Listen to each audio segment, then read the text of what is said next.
नमस्कार शिक्षक मित्रांनो, आज आपण सीटेट या अतिशय महत्त्वाच्या पेपरवर अत्यंत उपयोगी आणि महत्त्वपूर्ण असे प्रश्न 100 प्रश्न फटाफट आज बघणार आहोत.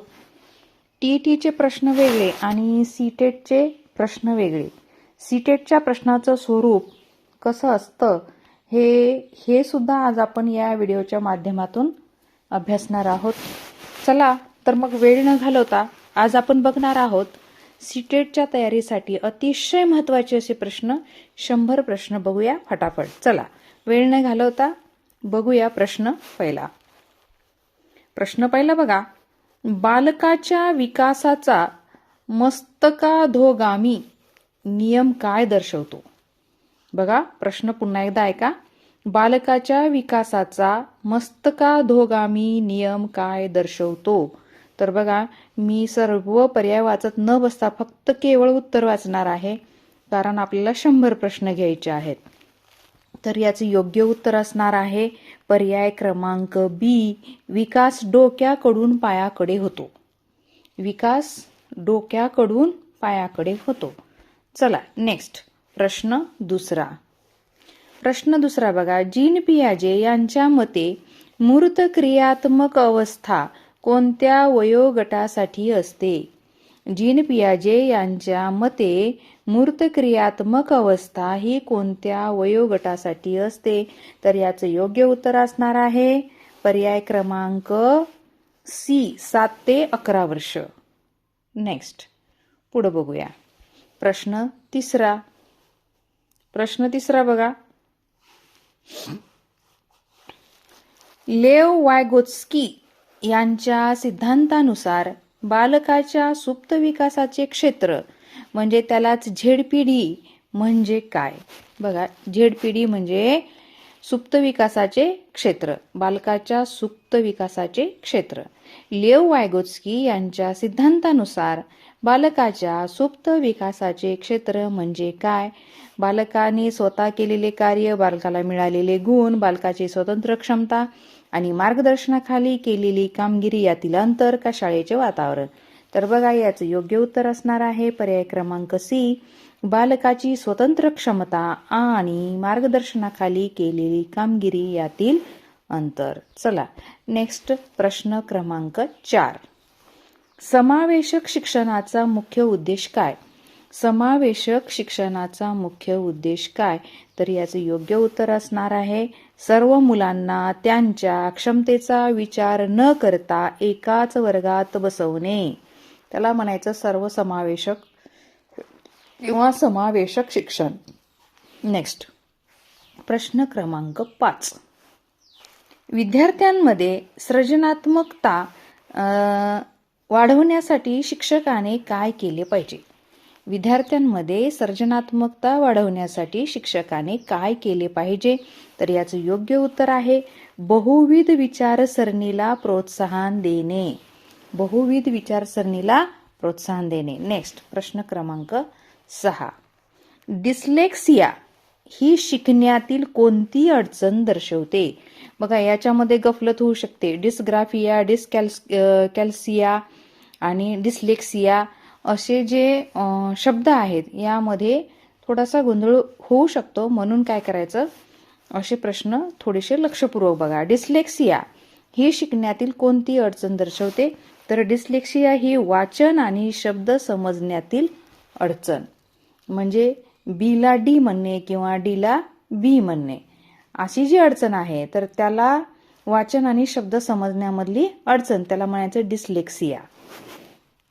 नेक्स्ट प्रश्न बघूया 7वा.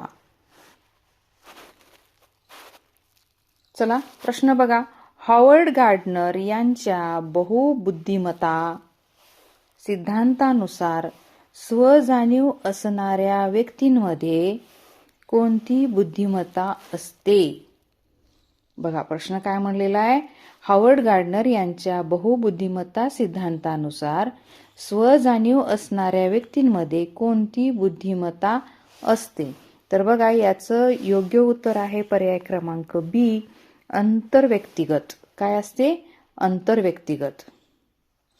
नेक्स्ट प्रश्न क्रमांक 8. कोहलबर्ग यांच्या नैतिक विकास सिद्धांतानुसार चांगला मुलगा, चांगली मुलगी ही अवस्था कोणत्या पातळीत येते? बघा, कोहलबर्ग यांच्या नैतिक विकास सिद्धांतानुसार चांगला मुलगा किंवा चांगली मुलगी ही अवस्था कोणत्या पातळीत येते? तर ही पारंपरिक पातळीत येते, लक्षात ठेवायचं. चला नेक्स्ट, प्रश्न क्रमांक 9. सतत आणि सर्वंकष मूल्यमापन म्हणजे CCEचा मुख्य उद्देश काय आहे? सतत आणि सर्वंकष मूल्यमापन CCEचा मुख्य उद्देश काय आहे? तर याचं योग्य उत्तर असणार आहे अध्ययन अध्यापन प्रक्रियेत सतत सुधारणा करणे.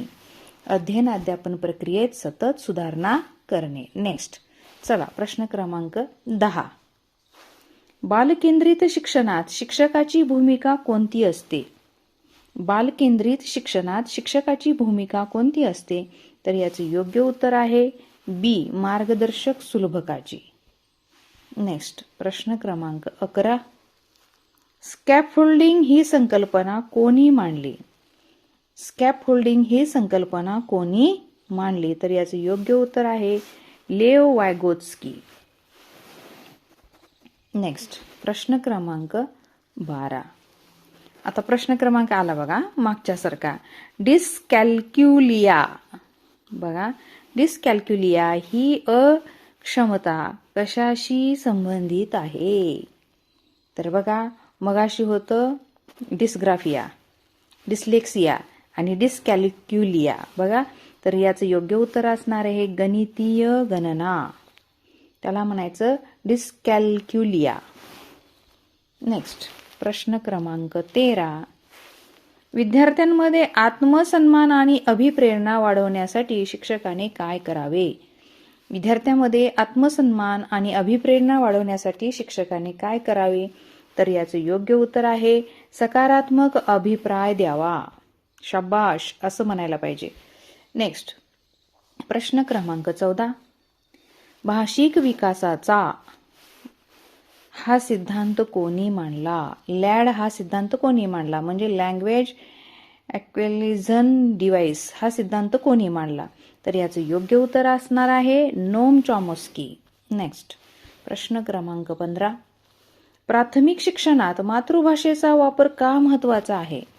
प्राथमिक शिक्षणात मातृभाषेचा वापर का महत्त्वाचा आहे? तर त्याचं कारण असं आहे की यामुळे विद्यार्थी सहज आणि नैसर्गिकरित्या शिकू शकतात. म्हणून प्राथमिक शिक्षण हे मातृभाषेतूनच झाले पाहिजे, मराठी शाळेतच झाले पाहिजे.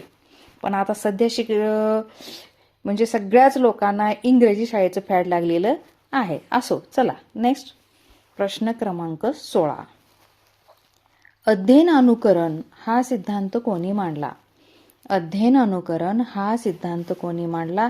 तर अल्बर्ट बांडुरा यांनी मांडलेला आहे. अध्ययन अनुकरण हा सिद्धांत अल्बर्ट बांडुरा यांनी मांडलेला आहे. नेक्स्ट, प्रश्न क्रमांक 17. प्रयत्नप्रमाद हा अध्ययनाचा सिद्धांत कोणी मांडला? प्रयत्नप्रमाद हा अध्ययनाचा सिद्धांत कोणी मांडला? तर याचं योग्य उत्तर आहे एडवर्ड थॉर्नडाईक. Edward Thorndike. बघा, आपण TETला चांगल्या प्रकारे तयारी केली होती आणि पेपरच कॅन्सल झाला. असो, आता सुद्धा आपण एक वझरती नजर या सीटेटच्या पेपरवरून टाकणार आहोत. तर अशा प्रकारचे प्रश्न आपल्याला येणार आहेत. चला नेक्स्ट, प्रश्न क्रमांक 18. मुलांचा सामाजिकीकरणाचा पहिला घटक कोणता असतो? मुलांचा सामाजिकीकरणाचा पहिला घटक कोणता असतो?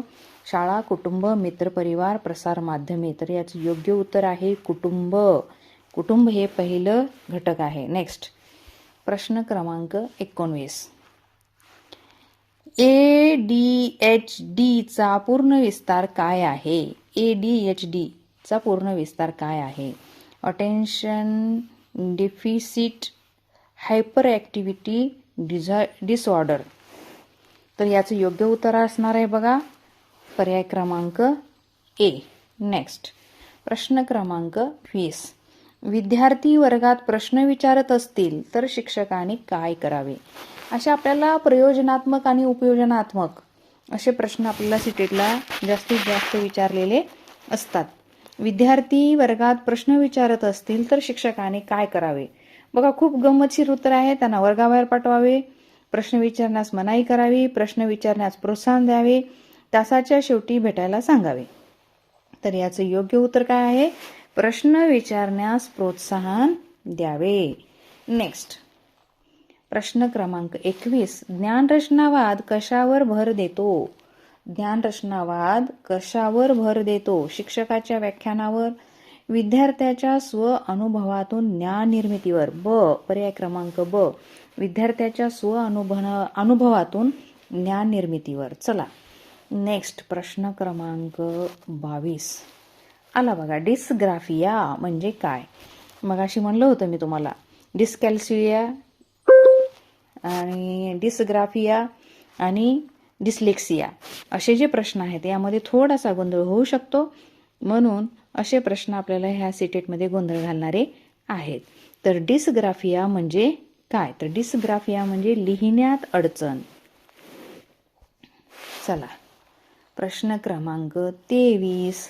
कौशल्यांचे हस्तगत करणे हे अध्ययनाच्या कोणत्या क्षेत्राशी संबंधित आहे? कौशल्यांचे हस्तगत करणे हे अध्ययनाच्या कोणत्या क्षेत्राशी संबंधित आहे? तर याचे योग्य उत्तर आहे मनोकारक आणि शारीरिक. नेक्स्ट, प्रश्न क्रमांक 24 बघा. लैंगिक रूढीवाढीता कमी करण्यासाठी शिक्षकाने काय केले पाहिजे? बघा, मुलींना फक्त गृहकृत्य शिकवणे, मुलगे आणि मुलींना समान संधी देणे, केवळ मुलांना खेळात पुढे करणे, का यापैकी काही नाही? तर याचं योग्य उत्तर आहे मुलगे आणि मुलींना समान संधी देणे, समान. नेक्स्ट, प्रश्न क्रमांक 25. इन्साइट लर्निंग मर्मदृष्टी अध्ययनचा प्रयोग कोणी केला? इन्साइट लर्निंगचा प्रयोग कोणी केला? तर याचं योग्य उत्तर आहे कोहलर. लक्षात असू द्या. प्रश्न क्रमांक 26 बघूया. आंतरिक अभिप्रेरणा हे उदाहरण कोणते? आंतरिक अभिप्रेरणा हे उदाहरण कोणते आहे? बक्षीस मिळवण्यासाठी अभ्यास करणे, शिक्षेच्या भीतीने अभ्यास करणे, आनंदासाठी आणि आत्मसंतोषासाठी अभ्यास करणे, का वर्गात प्रथम येण्यासाठी अभ्यास करणे? तर याचे योग्य उत्तर असणार आहे सी, आनंदासाठी आणि आत्मसंशोधनासाठी अभ्यास करणे. नेक्स्ट, चला प्रश्न क्रमांक 27. पोर्टफोलिओ म्हणजे काय? बघा, विद्यार्थ्याच्या ठराविक काळातील कामाचा व प्रगतीचा संचय हेच आहे. पर्याय क्रमांक 1. नेक्स्ट, प्रश्न क्रमांक 28. प्रगतिशील शिक्षणचे समर्थक कोण होते? म्हणजे प्रगतिशील शिक्षण हे कोणी आणलं, याचे समर्थक कोण होते? तर याचे योग्य उत्तर आहे जॉन डुई. नेक्स्ट, प्रश्न क्रमांक 29 बघा. किंडरगार्टन पद्धतीचे जनक कोण होते? किंडरगार्टन पद्धतीचे जनक कोण होते? जॉन डुई, रुसी, फ्रॉबेल, मॉन्टेसरी. तर याचे योग्य उत्तर आहे फ्रॉबेल. नेक्स्ट, प्रश्न क्रमांक 30. अध्ययनाचे स्थानांतरण केव्हा धनात्मक होते? अध्ययनाचे स्थानांतरण केव्हा धनात्मक होते? तर याचे योग्य उत्तर आहे ए, जेव्हा पूर्वीचे ज्ञान नवीन अध्ययनात मदत करते. नेक्स्ट, चला प्रश्न क्रमांक 31 हा मराठी आणि अध्यापनशास्त्रावर आहे. भाषार्जनाचा प्राथमिक मार्ग कोणता आहे? तर याचे योग्य उत्तर आहे भाषण आणि संभाषण. नेक्स्ट, प्रश्न 32 बघूया. भाषा संपादन आणि भाषा अध्ययन मधील मुख्य फरक कोणता? भाषा संपादन आणि भाषा अध्ययन मधील मुख्य फरक कोणता? तर बघा, भाषा संपादन हे सहज व नैसर्गिक असते, तर अध्ययन हे औपचारिक असते. पर्याय क्रमांक ए. नेक्स्ट, प्रश्न क्रमांक 33. भाषा शिकण्याच्या 4 मूलभूत कौशल्यांचा योग्य क्रम कोणता? भाषा शिकण्याचे जे 4 मूलभूत कौशल्य आहेत तर त्यांचा क्रम कसा आहे ते आपल्याला सांगायचं आहे. बघा सुरुवातीला आहे श्रवण, नंतर आहे भाषण, नंतर आहे वाचन आणि नंतर आहे लेखन. श्रवण, भाषण, वाचन, लेखन. म्हणजे पहिले ऐकतो, मग बोलतो, मग वाचतो, मग लिहितो.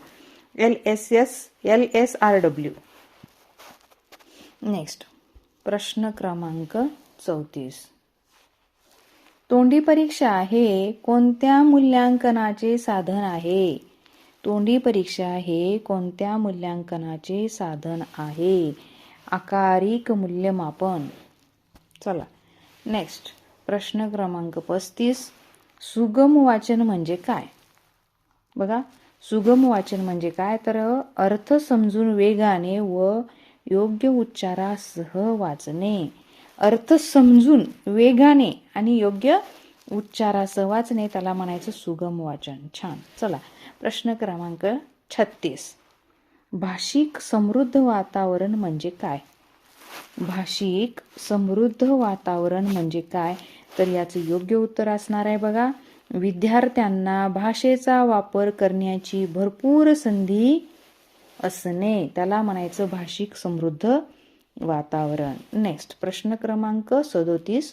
व्याकरण शिकवण्याची आगमन पद्धत म्हणजे काय? व्याकरण शिकवण्याची आगमन पद्धत म्हणजे काय, तर आधी उदाहरणे देऊन मग नियमाकडे जाणे. अगोदर उदाहरण देऊन मग नियम सांगणे, त्याला भाषिक आगमन असं म्हणतात. नेक्स्ट प्रश्न क्रमांक 38. उपचारात्मक अध्यापन कधी केले जाते? बघा परीक्षेच्या आधी, निदानात्मक चाचणीनंतर, वर्षारंभी वार्षिक निकालानंतर. बघा तर याचं योग्य उत्तर आहे निदानात्मक चाचणी नंतर. नेक्स्ट प्रश्न क्रमांक 31. अवांतर वाचन मुळे काय होते? अवांतर वाचन मुळे काय होते, तर बघा शब्दावली वाढते व वाचनाचा आनंद मिळतो. नेक्स्ट प्रश्न क्रमांक 40. विद्यार्थ्याचे सूक्ष्म लेखन कौशल्य कशाने विकसित होते? विद्यार्थ्याचे सूक्ष्म लेखन कौशल्य कशाने विकसित होते, तर बघा याचं योग्य उत्तर आहे चित्रात रंग भरण्याने आणि पेन्सिल पकडण्याने. नेक्स्ट प्रश्न क्रमांक 41. समानार्थी शब्द ओळखा. कमळ. कमळाचा समानार्थी शब्द आपल्याला इथं ओळखायचा आहे पंकज. एकच नंबरचा आहे पंकज. नेक्स्ट प्रश्न क्रमांक 42. विरुद्धार्थी शब्द ओळखा. आदर. आदरचं सरळ आहे अनादर. नेक्स्ट प्रश्न क्रमांक 43. जे चकाकते ते सर्व सोने नसते, या वाक्याचा प्रकार कोणता? बघा जे चकाकते ते सर्व सोने नसते, या वाक्याचा प्रकार कोणता, तर हे मिश्र वाक्य आहे. कोणतं आहे? मिश्र आहे. जे ते आले की मिश्र वाक्य. चला नेक्स्ट प्रश्न क्रमांक 44. राम आंबा खातो या वाक्यातील प्रयोग कोणता? बघा राम आंबा खातो या वाक्यातला प्रयोग कोणता, तर या वाक्यामध्ये कर्ता कोण आहे? राम. कर्म काय आहे? आंबा. काय खातो? आंबा खातो. म्हणजे क्रिया कोणावर झाली? आंब्यावर झाली. पण कर्ता आहे, कर्त्याला प्रत्यय आहे का? नाही. म्हणून कसला प्रयोग आहे? कर्तरी प्रयोग आहे. चला नेक्स्ट प्रश्न क्रमांक 45. सुसंगाती सदा घडो, सुजन वाक्य कानी पडो, या ओळीत कोणता अलंकार आहे? बघा सुसंगाती सदा घडो, सुजन वाक्य कानी पडो, या ओळीमध्ये कोणता अलंकार आहे, तर याच्यामध्ये यमक अलंकार आहे. घडो पडो. इथं घडो आणि पडो हे काय झालेलं आहे? यमक आलेलं आहे, म्हणून हा यमक अलंकार असणार आहे. नेक्स्ट प्रश्न क्रमांक 46. शुद्ध शब्द ओळखा. आता ह्याच्यातला आपला आशीर्वाद नेमका शुद्ध शब्द कोणता आहे तो ओळखायचा आहे. हा आहे शुद्ध शब्द आशीर्वाद. आशीर्वाद आशीर्वाद.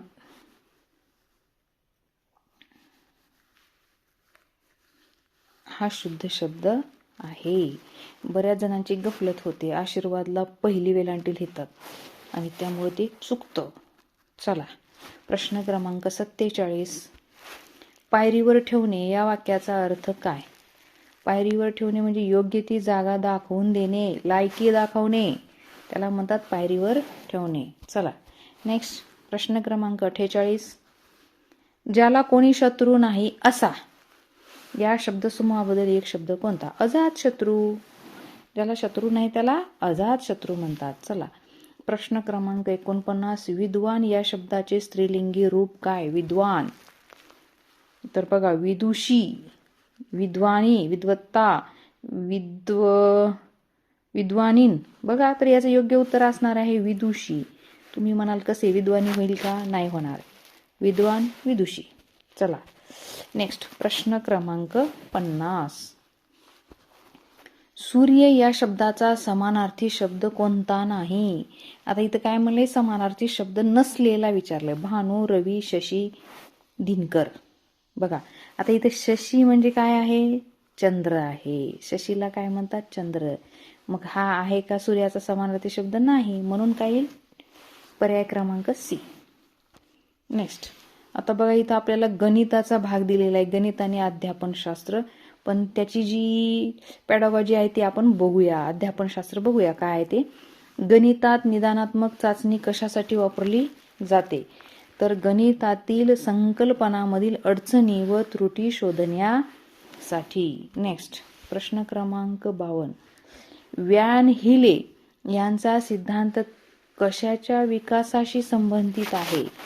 व्यान हिले यांचा सिद्धांत कशाच्या विकासाशी संबंधित आहे? तर भूमितीय विचार याच्याशी संबंधित आहे. चला नेक्स्ट प्रश्न क्रमांक 53. सर्वात लहान मूळ संख्या कोणती? सर्वात लहान मूळ संख्या कोणती? तर ती आहे 2. नेक्स्ट प्रथम 5 नैसर्गिक संख्याची सरासरी किती? प्रथम 5 नैसर्गिक संख्याची सरासरी किती? तर त्याचं योग्य उत्तर आहे 3. नेक्स्ट प्रश्न क्रमांक 55. 0.75 चे अपूर्णांकात रूपांतर काय होईल? 0.75 चे अपूर्णांकामध्ये जर रूपांतर करायचं असेल तर काय होईल? तर त्याचं होईल 3/4. नेक्स्ट प्रश्न क्रमांक 56. एका चौरसाची बाजू 10 सेमी असल्यास त्याचे क्षेत्रफळ किती? बघा एका चौरसाची बाजू 10 सेमी असल्यास त्याचे क्षेत्रफळ किती? तर याचे योग्य उत्तर आहे 100 चौरस सेंटीमीटर. नेक्स्ट प्रश्न क्रमांक 57. ॲबॅकसचा वापर प्राथमिक स्तरावर कशासाठी उपयुक्त ठरतो? ॲबॅकसचा वापर प्राथमिक स्तरावर कशासाठी उपयुक्त ठरतो? तर स्थानमूल्य व बेरीज वजाबाकी शिकण्यासाठी. नेक्स्ट प्रश्न क्रमांक 58. 2 समसंख्याची बेरीज नेहमी कशी असते? 2 समसंख्याची बेरीज नेहमी कशी असते? तर ती काय असते? समच असते. चला प्रश्न क्रमांक 59. त्रिकोणाच्या तिन्ही कोणांच्या मापाची बेरीज किती असते? त्रिकोणाच्या तिन्ही कोणांच्या मापाची बेरीज 180 अंश असते. नेक्स्ट गणित हे सर्व शास्त्रांची किल्ली व पाया आहे हे विधान कोणी केले? रॉजर बेकन यांनी केलेलं आहे. गणित हे सर्व शास्त्रांची किल्ली व पाया आहे असे विधान रॉजर बेकन यांनी केलेले आहे. चला प्रश्न क्रमांक 61. सर्वात लहान सममूळ संख्या कोणती? सर्वात लहान आणि सम असलेली आणि मूळ असलेली संख्या कोणती? तर ती आहे 2. प्रश्न क्रमांक 62. 3/5 आणि 2/5 यांची बेरीज किती? तर याचं योग्य उत्तर आहे 5/5 बरोबर 1. चला एका आयताची लांबी 8 सेमी आणि रुंदी 6 सेमी आहे तर त्याची परिमिती किती? बघा एका आयताची लांबी 8 सेमी आणि रुंदी 6 सेमी आहे तर त्याची परिमिती किती? तर याचं योग्य उत्तर असणार आहे 28 सेमी. नेक्स्ट 20% म्हणजे किती? 20% म्हणजे किती? तर याचं योग्य उत्तर असणार आहे 1/5. चला कोणत्याही संख्येला 0 ने गुणल्यास उत्तर काय येते? कोणत्याही संख्येला 0 गुणल्यास उत्तर सुद्धा काय येते? 0च येते. प्राथमिक वर्गात गणिताचे खेळ खेळल्याने काय होते? बघा, प्राथमिक वर्गात गणिताचे खेळ खेळल्याने गणिताविषयी रुची आणि तार्किक विचार वाढतो. जिओ बोर्डचा वापर प्रामुख्याने काय शिकण्यासाठी केला जातो? तर द्विमितीय भूमितीय आकृत्या शिकण्यासाठी केला जातो. प्रश्न क्रमांक 68. एका वस्तूची खरेदी किंमत 500 आणि विक्री किंमत 600 आहे, तर नफा किती टक्के झाला? तर बघा, 20% नफा झालेला आहे. नेक्स्ट, 25चा वर्ग किती? तर याचं योग्य उत्तर आहे 625. चला, प्रश्न क्रमांक 70. गणितात प्रात्यक्षिक आणि कृती आधारित अध्यापनाचा फायदा काय? गणितात प्रात्यक्षिक आणि कृती आधारित अध्यापनाचा फायदा काय? तर विद्यार्थी संकल्पना प्रत्यक्ष अनुभवून स्पष्ट समजून घेतात. नेक्स्ट, आता बघूया पर्यावरण अभ्यास आणि अध्यापन शास्त्र. प्राथमिक स्तरावर EVS शिक्षणाचा मुख्य उद्देश काय आहे? तर बघा, याचं योग्य उत्तर आहे मुलांच्या शालेय अनुभवाचा त्यांच्या बाह्य जगाशी जोडणे. नेक्स्ट, प्रश्न क्रमांक 72. खालीलपैकी कोणता घटक जैव विघटनशील आहे? खालीलपैकी कोणता घटक जैव विघटनशील आहे? तर याचं योग्य उत्तर आहे सुकलेली पाने. नेक्स्ट, जिम कॉर्बेट राष्ट्रीय उद्यान कोणत्या राज्यात आहे? जिम कॉर्बेट राष्ट्रीय उद्यान कोणत्या राज्यात आहे? तर उत्तराखंडमध्ये आहे. नेक्स्ट, प्रश्न क्रमांक 74. चिपको आंदोलन कशाशी संबंधित होते? चिपको आंदोलन कशाशी संबंधित होते? तर हे वृक्ष संरक्षणासाठी संबंधित होते. चला, नेक्स्ट, प्रश्न क्रमांक 75.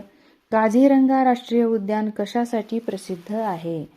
काझीरंगा राष्ट्रीय उद्यान कशासाठी प्रसिद्ध आहे? तर एका शिंगाचा गेंडा यासाठी ती प्रसिद्ध आहे. नेक्स्ट, प्रश्न क्रमांक 76. खालीलपैकी कोणता ऊर्जा स्रोत नूतनीकरणक्षम आहे?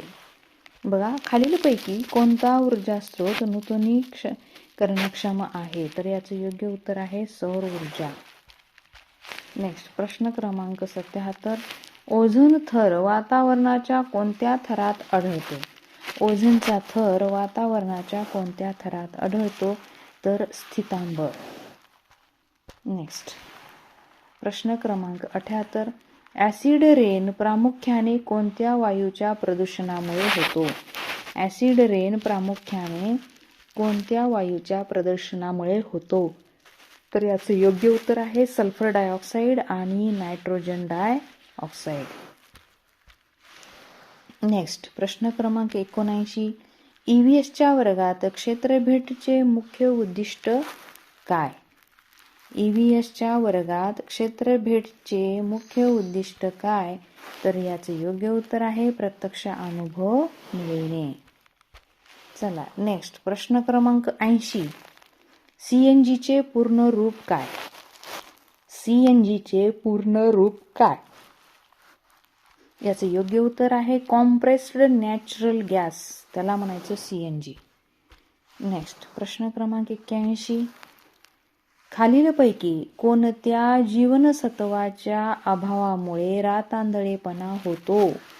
म्हणजे कोणत्या विटॅमिनच्या अभावामुळे रातआंधळेपणा होतो? तर याचे योग्य उत्तर आहे जीवनसत्व A, पर्याय क्रमांक A. नेक्स्ट, प्रश्न क्रमांक 82. गोबर गॅसमध्ये प्रामुख्याने कोणता वायू असतो? गोबर गॅसमध्ये प्रामुख्याने कोणता वायू असतो? तर मिथेन हा वायू असतो, मिथेन. नेक्स्ट, प्रश्न क्रमांक 83. जागतिक वातावरण दिन कधी साजरा केला जातो? जागतिक पर्यावरण दिन कधी साजरा केला जातो? तर याचं योग्य उत्तर आहे 5 जून. पर्याय क्रमांक ए. प्रश्न क्रमांक 84. मानवी शरीरातील सर्वात मोठी ग्रंथी कोणती? बघा, मानवी शरीरामध्ये सर्वात मोठी ग्रंथी आहे यकृत. नेक्स्ट प्रश्न, यकृतावर खूप वेळा प्रश्न आलेला आहे. प्रश्न क्रमांक 85. बघा, ताजमहलच्या पिवळ्या पडण्यामागे कोणते प्रदूषण कारणीभूत आहे? ताजमहालच्या पिवळ्या पडण्यामागे कोणते प्रदूषण कारणीभूत आहे? तर याचं योग्य उत्तर आहे सल्फर डायऑक्साईड म्हणजे आम्ल पर्जन्य. नेक्स्ट प्रश्न क्रमांक 86. खेजडी वृक्ष प्रामुख्याने कोणत्या भागात आढळतो?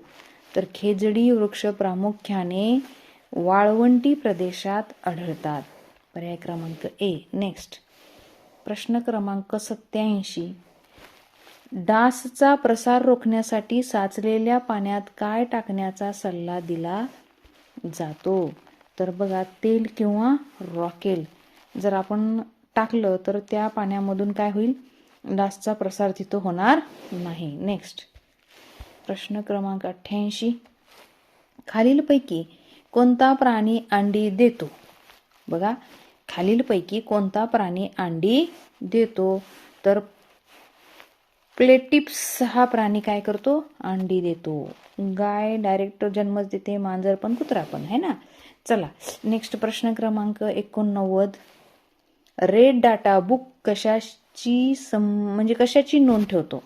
रेड डाटा बुक कशाची नोंद ठेवतो? तर याचं योग्य उत्तर आहे धोक्यात आलेल्या, नामशेष होण्याच्या मार्गावर असलेल्या प्रजातींची नोंद ठेवतो. चला प्रश्न क्रमांक 90. बघा, आपण अर्ध्या तासात 90 प्रश्न केलेले आहेत.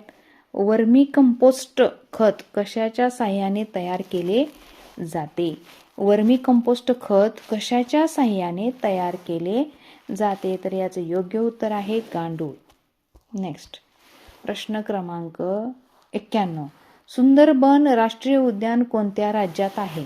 सुंदरबन राष्ट्रीय उद्यान कोणत्या राज्यात आहे? तर याचं योग्य उत्तर आहे पश्चिम बंगाल. नेक्स्ट प्रश्न क्रमांक 92. प्रकाश संश्लेषण प्रक्रियेत वनस्पती कोणता वायू शोषून घेतात? प्रकाश संश्लेषण प्रक्रियेत वनस्पती कोणता वायू शोषून घेतात? तर याचं योग्य उत्तर असणार आहे कार्बन डायऑक्साईड. नेक्स्ट प्रश्न क्रमांक 93. पाण्याचे प्रदूषण मोजण्यासाठी कोणती चाचणी केली जाते? पाण्याचे प्रदूषण मोजण्यासाठी कोणती चाचणी केली जाते? तर याचे योग्य उत्तर आहे BOD, बायोकेमिकल ऑक्सिजन डिमांड. चला नेक्स्ट प्रश्न क्रमांक 94. पेरियार राष्ट्रीय उद्यान कोणत्या राज्यात स्थित आहे? पेरियार राष्ट्रीय उद्यान कोणत्या राज्यात स्थित आहे? तर याचे योग्य उत्तर आहे केरळ. लक्षात असू द्या, केरळ. नेक्स्ट प्रश्न क्रमांक 95. विटॅमिन सी चा सर्वात समृद्ध स्रोत कोणता आहे? विटॅमिन सी सगळ्यात जास्त कशात आहे? तर आवळ्यामध्ये आहे, आवळा. लक्षात ठेवा. नेक्स्ट प्रश्न क्रमांक 96. प्राथमिक स्तरावर EVSच्या पाठ्यपुस्तकात कथा आणि कवितांचा समावेश का केला जातो? प्राथमिक स्तरावर EVSच्या पाठ्यपुस्तकात कथा आणि कवितांचा समावेश का केला जातो? तर विषयामध्ये रुची निर्माण करणे आणि कल्पनात्मक पद्धतीने समजणे म्हणून कविता पाठामध्ये असतात, कथा असतात. चला नेक्स्ट प्रश्न क्रमांक 97. गिधाड हा प्राणी पर्यावरणात कोणती महत्वाची भूमिका बजावतो? बघा कसा प्रश्न आलेला आहे. गिधाड हा प्राणी पर्यावरणामध्ये कोणती महत्वाची भूमिका बजावतो? तर बघा, तो मृत प्राण्यांना खाऊन पर्यावरण स्वच्छ ठेवतो. म्हणजे सफाई कामगाराचं काम गिधाड करत असतो. जे प्राणी मृत झालेले आहेत त्यांना खाऊन काय करतो? पर्यावरण स्वच्छ ठेवतो. नेक्स्ट प्रश्न क्रमांक 98. जलप्रदूषणामुळे मानवात कोणता रोग होऊ शकतो? बघा, पाण्यामुळे कोणता रोग होऊ शकतो असं म्हणणं आहे ते. जलप्रदूषणामुळे मानवामध्ये कोणता रोग होऊ शकतो? तर विषम ज्वर हा रोग होऊ शकतो. त्यालाच मराठीमध्ये बोलीभाषेमध्ये हगवण म्हणतात. नेक्स्ट, प्रश्न क्रमांक 99. पृथ्वीचा किती टक्के भाग बघा पाण्याने व्यापलेला आहे? खूप महत्त्वाचा प्रश्न आहे आणि या अगोदर बऱ्याच वेळा आलेला आहे. पृथ्वीचा किती टक्के भाग पाण्याने व्यापलेला आहे? तर याचं योग्य उत्तर आहे सुमारे 71% भाग हा पाण्याने व्यापलेला आहे. नेक्स्ट, शेवटचा प्रश्न बघूया. प्रश्न क्रमांक 100. सौर ऊर्जा निर्मितीमध्ये कोणत्या घटकाचा वापर केला जातो? सौर ऊर्जा निर्मितीमध्ये कोणत्या घटकाचा वापर केला जातो? तर याचं योग्य उत्तर आहे सिलिकॉन. लक्षात असू द्या. तर बघा, आपण केवळ 35 मिनिटांमध्ये 100 प्रश्न बघितलेले आहेत. अत्यंत महत्त्वाचे हे प्रश्न असणार आहेत आणि हे प्रश्न मागच्या सीटेटच्या पेपरला आलेले आहेत. तर असो, तर आजचा हा व्हिडिओ आपल्याला कसा वाटला, महत्त्वाचा वाटला, आवडला असेल तर एक लाईक आणि सबस्क्राईब करायला विसरू नका. आणि माझ्या यूट्यूब चॅनलला सुद्धा हा व्हिडिओ असणार आहे, तिकडे सुद्धा तुम्ही सबस्क्राईब करायला विसरू नका. आणि हो, तुमच्या मित्रमैत्रिणीला सुद्धा शेअर करायला विसरू नका. भेटूया आपण लवकरच पुढील एका अशाच पाठामध्ये. तोपर्यंत धन्यवाद.